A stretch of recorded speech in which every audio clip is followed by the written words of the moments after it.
पापी लोगों को पाप करते देखकर भी भगवान क्यों चुप रहते हैं।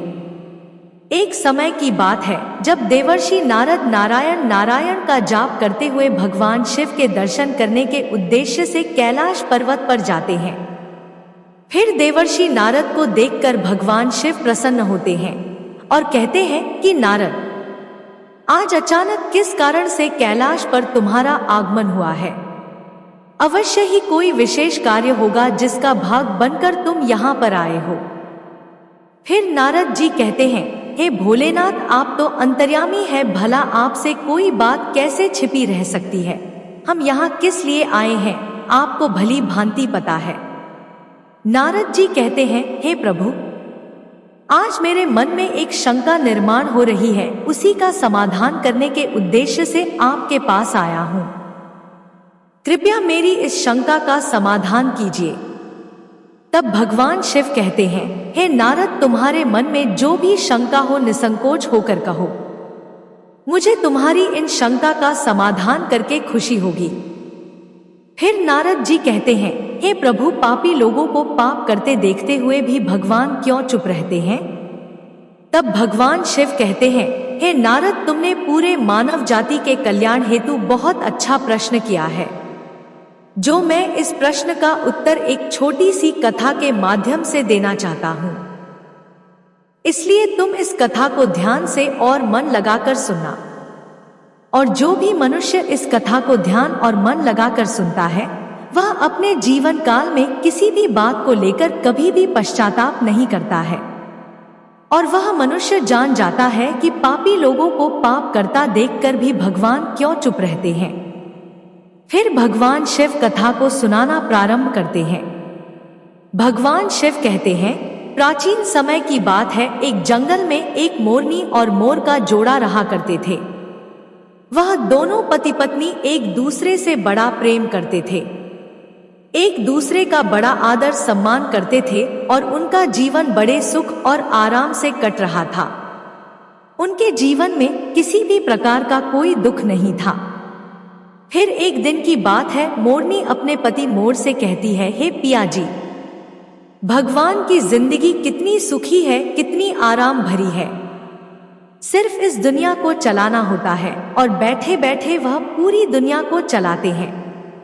उन्हें कोई मेहनत का काम नहीं करना पड़ता है और उन्हें उनके भक्त अच्छे अच्छे भोग भी लगाते हैं और उन्हें अच्छे अच्छे पकवान खाने को मिलते हैं। दूसरी ओर हमारा जीवन कितना कठिन है, हमें रोज अपना दाना पानी लोगों से छुप छुप कर जंगल में ढूंढना पड़ता है। प्रिय श्रोताओं, इस पर मोर कहता है, हे प्रिय, ऐसा नहीं है। भगवान का काम बहुत कठिन है। भगवान को यह पूरी सृष्टि चलाने के लिए बड़ी मेहनत करनी पड़ती है। मैं तुम्हें एक कथा के माध्यम से समझाता हूँ, तब तुम्हें मेरी बात समझ में आएगी। मोर मोरनी से कहता है, एक गांव की बात है। उस गांव में भगवान शिव का एक बहुत ही सुंदर मंदिर बना हुआ था और उस मंदिर के बगल में ही एक छोटा सा भगवान भोलेनाथ का शिवलिंग भी था।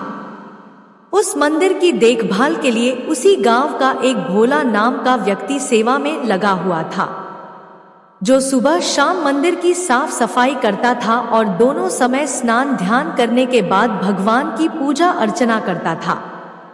वह आदमी बहुत ही निर्धन और दुखी था। मंदिर पर आने वाले श्रद्धालुओं द्वारा उसे जो कुछ दान दक्षिणा दे दी जाती थी, वह उसी से अपने परिवार का गुजारा करता था। मंदिर परिसर में काम करते करते वह अपनी जिंदगी से जुड़ी निजी शिकायत भगवान की प्रतिमा के सामने खड़ा होकर करता रहता था। कभी घर की बातें, कभी परिवार की बातें, तो कभी दुनियादारी की बातें करता था। फिर आगे मोर मोरनी से कहता है, एक दिन की बात है, वह भगवान भोलेनाथ के शिवलिंग की प्रतिमा के समक्ष खड़ा होकर दोनों हाथ जोड़कर कुछ शिकायतें भगवान से कर रहा था और कह रहा था, हे भगवान, आपकी जिंदगी कितनी आरामदायक है। आप तो बस मंदिर में एक जगह आराम से बैठे रहते हैं और लोगों की प्रार्थनाएं सुनते रहते हैं, और कोई तुम्हें लड्डुओं का भोग लगा जाता है तो कोई प्रसाद चढ़ा जाता है।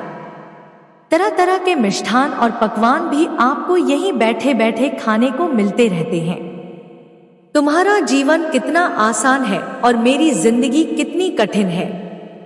और मेरी छोटी सी जिंदगी है, उसमें हजारों तरह के दुख भरे पड़े हैं और हजारों तरह की परेशानियां आप दे दिए हैं।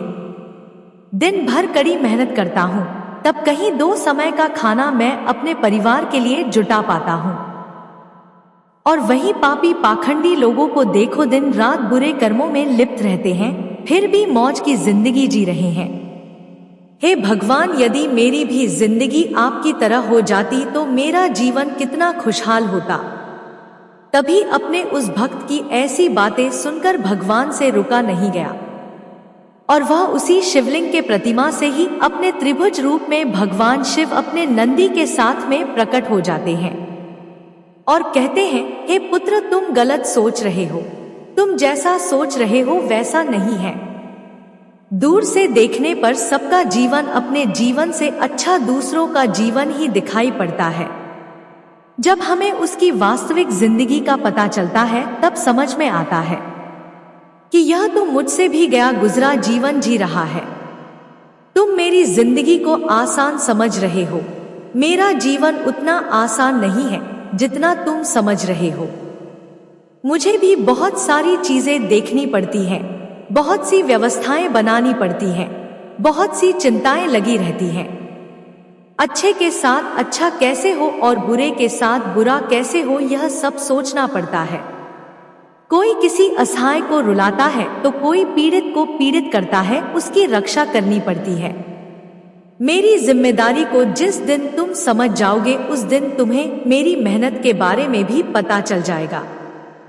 फिर भगवान शिव उस भोला नाम के व्यक्ति से कहते हैं, हे पुत्र, इतना आसान नहीं है भगवान बनना। जिस तरह एक पिता बनकर मनुष्य अपनी संतान के लिए अपने दायित्वों को निभाता है, उनके दुख सुख अच्छे बुरे का ख्याल रखता है, उसी तरह मुझे तुम सबका ख्याल रखना पड़ता है। इतनी सारी जिम्मेदारियों को एक साथ निभाना कोई आसान काम नहीं है। फिर भगवान भोलेनाथ की बात सुनकर वह भक्त बोला, हे भगवान भोलेनाथ, आप तो बहुत ही भोले भाले हैं। आप यह कैसी बातें कर रहे हैं? आपका काम तो सचमुच में बड़ा ही आसान है। जिस तरह पूरे दिन आप बैठे रहते हैं, आपकी तरह तो मैं भी किसी समय बैठा रहता हूँ तो किसी समय खड़ा रह सकता हूँ। इसमें कौन सी बड़ी बात है? तब भगवान शिव कहते हैं, हे पुत्र, मैं फिर कहता हूं तुम यह नहीं कर पाओगे। मेरे इस कार्य में बड़े धैर्य की आवश्यकता पड़ती है और मनुष्य में इतना धैर्य नहीं होता है कि वह परिणाम घोषित होने तक रुक सके। मनुष्य के अंदर यह कमजोरी होती है कि वह थोड़ा सा सुख पाता है तो वह घमंड से भर जाता है और जरा भी दुख आ जाता तो वह टूटकर शीशे की भांति बिखर जाता है। वह अपने धैर्य को बनाकर नहीं रख पाता है। फिर भोला भक्त बोला, अच्छा, अगर ऐसी बात है तो आप मुझे एक दिन के लिए आपकी जिंदगी जी लेने दीजिए। फिर आप जैसा कहेंगे मैं वैसा ही करूंगा। मोर आगे अपनी पत्नी मोरनी से कहता है कि हे प्रिय, भगवान भोलेनाथ ने उस भोला नाम के व्यक्ति को बहुत समझाया पर वह बड़ा जिद्दी था। उसने भगवान शिव की एक भी बात नहीं मानी। फिर भगवान भोलेनाथ ने भी सोचा कि चलो मैं इसे एक दिन के लिए अपनी जिंदगी दे ही देता हूं। कुछ लोगों पर उपदेशों की बातों का कोई प्रभाव नहीं पड़ता है। वह संसार की ठोकर खाने के बाद ही सही राह पकड़ते हैं। फिर भगवान शिव ने कहा, बेटा ठीक है, एक दिन के लिए मैं तुम्हें भगवान बनाता हूं और तुम्हारी जिंदगी मैं जीता हूं, फिर देखते हैं कि तुम मेरा काम किस ढंग से करते हो। भगवान शिव कहते हैं, और हाँ, मेरी जिंदगी जीने के लिए तुम्हें कुछ शर्तों का पालन करना होगा। फिर वह भोला नाम का भक्त बोला, है भगवान भोलेनाथ, मैं आपकी सारी शर्तें मानने के लिए तैयार हूं, बताइए आपकी क्या शर्तें हैं। तब भगवान शिव कहते हैं, हे पुत्र, तुम ध्यान से सुनो। मंदिर में बहुत से लोग आएंगे जाएंगे, जिसमें अच्छे भी लोग होंगे और बुरे भी लोग होंगे, क्योंकि भगवान पर तो सबका ही अधिकार होता है। यदि किसी पिता का एक बेटा नालायक निकले तो क्या वह पिता उसे अपना बेटा नहीं मानेगा? इसी तरह अच्छे बुरे दोनों लोग मेरे बच्चे हैं, परंतु परिणाम मैं उनको उनके कर्मों के अनुसार ही देता हूँ। फिर भगवान भोलेनाथ कहते हैं, बेटा जब तुम भगवान बनकर मेरे स्थान पर खड़े रहोगे तो तुम्हें अच्छा कहने वाले लोग भी आएंगे और बुरा कहने वाले भी आएंगे। तब तुम्हें चुपचाप उनकी बातें सहन करनी होंगी और धैर्य के साथ उनकी बातों को सुनना होगा और उनके अच्छे बुरे कर्म को देखना होगा। तुम्हें अपनी तरफ से कुछ भी भक्त से नहीं कहना होगा, चाहे कुछ भी हो जाए। फिर भोला ने कहा, ठीक है प्रभु, मुझे आपकी सारी शर्तें मंजूर हैं। अब तो भगवान भोलेनाथ ने उस भक्त से एक दिन के लिए जिंदगी बदल ली और एक दिन के लिए उसे भगवान ने शिवलिंग में विराजमान कर दिया और स्वयं सेवक बनकर मंदिर की सेवा करने लगे। फिर जब कुछ समय बीता तो क्या होता है कि उसी नगर का एक धनी सेठ उस मंदिर में माथा टेकने के लिए आता है और वह भगवान के आगे हाथ जोड़कर प्रार्थना करता है, हे भगवान, मैंने अरबों रुपए लगाकर एक बहुत बड़े कारखाने का निर्माण कराया है। मुझे आप ऐसा आशीर्वाद दीजिए कि मेरा कारखाना बहुत तेजी से चलने लगे और मैं उससे खूब सारा धन कमाऊं। वह सेठ अपनी प्रार्थना कहने के बाद माथा टेकने के लिए जब नीचे झुका तो उसके जेब से पैसों से भरा हुआ बटुआ निकलकर जमीन पर गिर पड़ा और उसे अपना बटुआ दिखाई नहीं दिया, जिससे वह वहां से उठकर जाने लगा। उधर शिवलिंग में विराजमान भगवान का भक्त यह सब देख रहा था। उसने देखा कि अरे, सेठ का बटुआ तो यहीं पर गिर गया है। एक बार तो उसके मन में आया कि क्यों ना इस सेठ को आवाज लगाकर उसे कह दूं कि उसका बटुआ यहीं पर गिर गया है। लेकिन फिर उसे भगवान शिव की शर्त याद आ गई कि भगवान भोलेनाथ ने कहा है कि चाहे अच्छा हो या बुरा तुम्हें बोलना नहीं है, तुम सिर्फ उसे देखते रहना। यही सोचकर भगवान बना हुआ वह भक्त चुपचाप देखता रहा।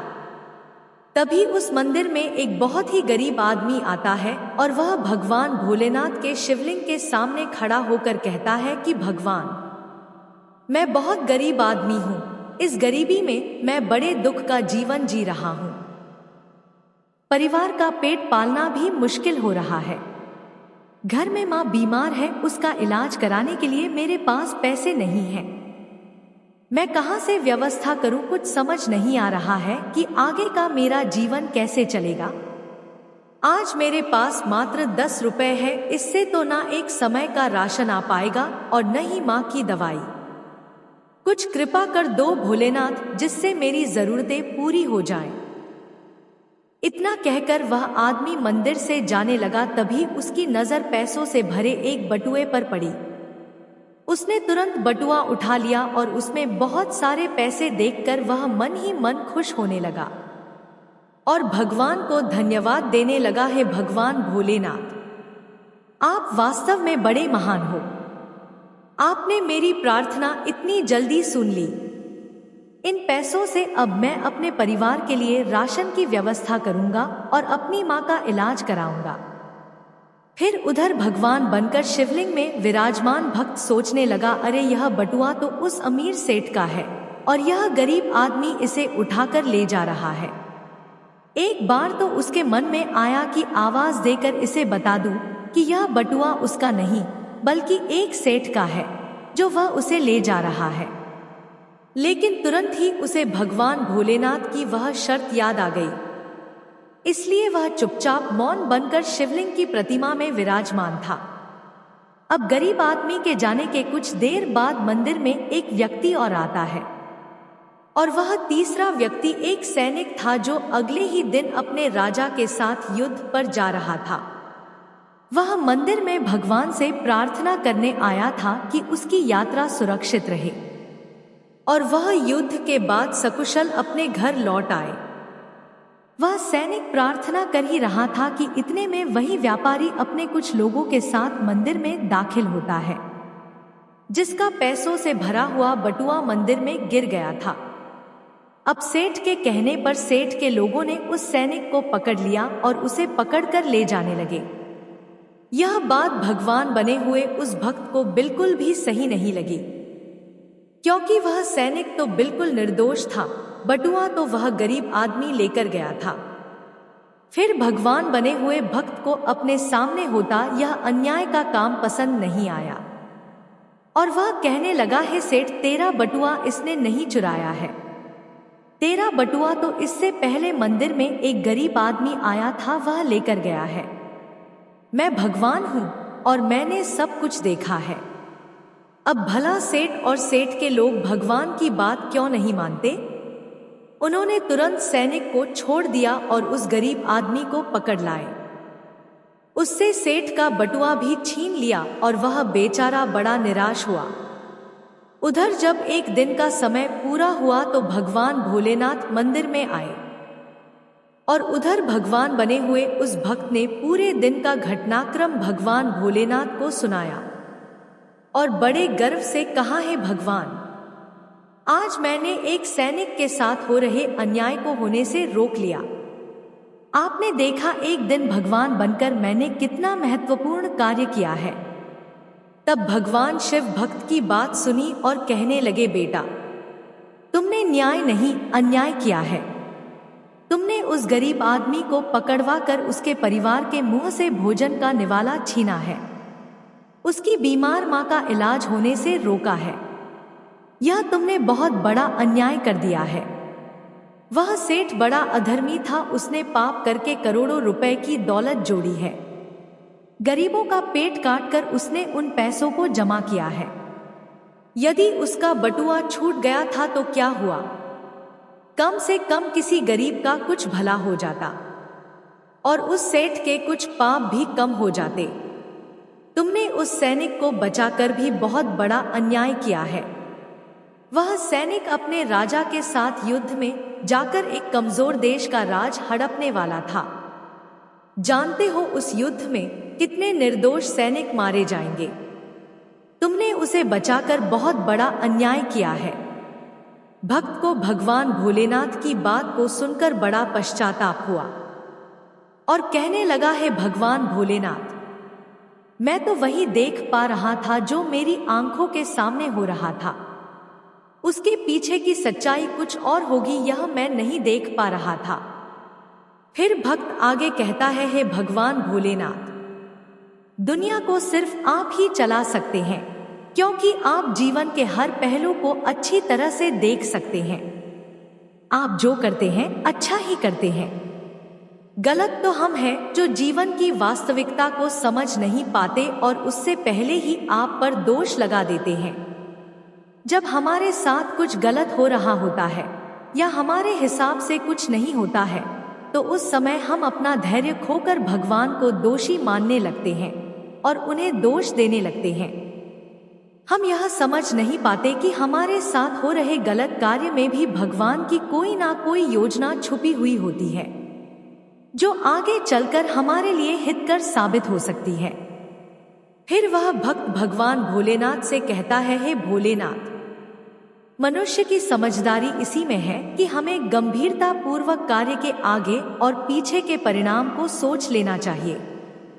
यदि आपके साथ आपकी मर्जी के अनुसार कुछ नहीं हो रहा है तो उसे भगवान की मर्जी समझनी चाहिए और आगे भगवान जो करते हैं वह अच्छा ही करते हैं, ऐसा सोचकर अपने कर्तव्य पर ध्यान देना चाहिए।